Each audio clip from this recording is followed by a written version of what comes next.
আমাদের জার্নিটা শুরু হয়েছিল ওই শিলিগুড়ি থেকে কলকাতা যাওয়ার বন্দে ভারত এক্সপ্রেস দিয়ে।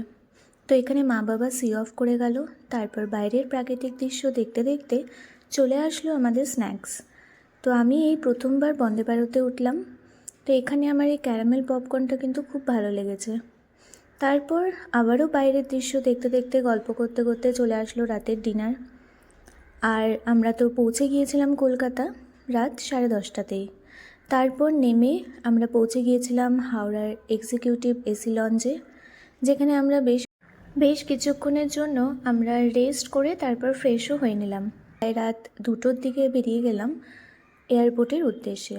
যেহেতু এই সময় পুজো ছিল, তাই কলকাতায় ভিড়টা এড়াবার জন্য আমরা রাতের মধ্যেই এয়ারপোর্ট পৌঁছে গিয়েছিলাম। এরপর এয়ারপোর্টে রেস্ট করে নিয়ে আর মায়ের দেওয়া কিছু খাবার সেটা খেয়ে নিয়ে আমরা চলে গেলাম দিল্লির উদ্দেশ্যে। তো দিল্লিতে পৌঁছে আমাদের হাতে ছিল 2 ঘন্টা লেওভার। তার মধ্যে আমাদেরকে একটা টার্মিনালও চেঞ্জ করতে হয়েছিল। এরপর আমরা দিল্লি থেকে লের ফ্লাইট ধরলাম। তো ফ্লাইট জার্নি সবসময় সুন্দর হয়, কিন্তু এবারে দিল্লি থেকে লের ফ্লাইট জার্নিটা ছিল একদমই আলাদা। ফ্লাইটে যেহেতু কম লোক ছিল, তাই বেশিরভাগ নিজেদের সিট ছেড়ে একবার এই দিকের জানলা ওই দিকের জানলায় যে যেখানে খুশি গিয়ে বসছে, ফটো ভিডিও করছে।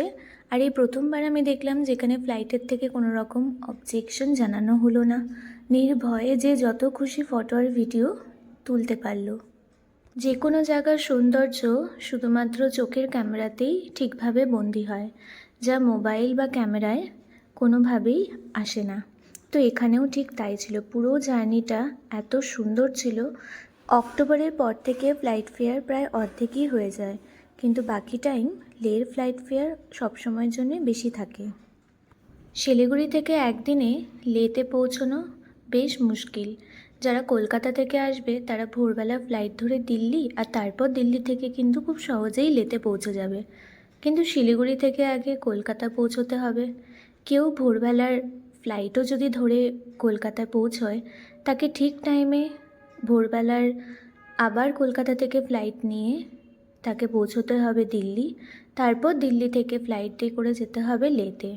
যখন আমরা ফ্লাইট চেক করছিলাম তখন দেখলাম লাস্ট ফ্লাইট লেতে ওই 1:30টার সময় লাস্ট ছিল। এই ছিল আমাদের মেন কস্ট।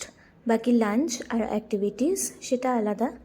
আমরা গিয়েছিলাম জাস্ট ট্রাভেল এজেন্সির সাথে, আর এক্সপিরিয়েন্স ছিল দুর্দান্ত।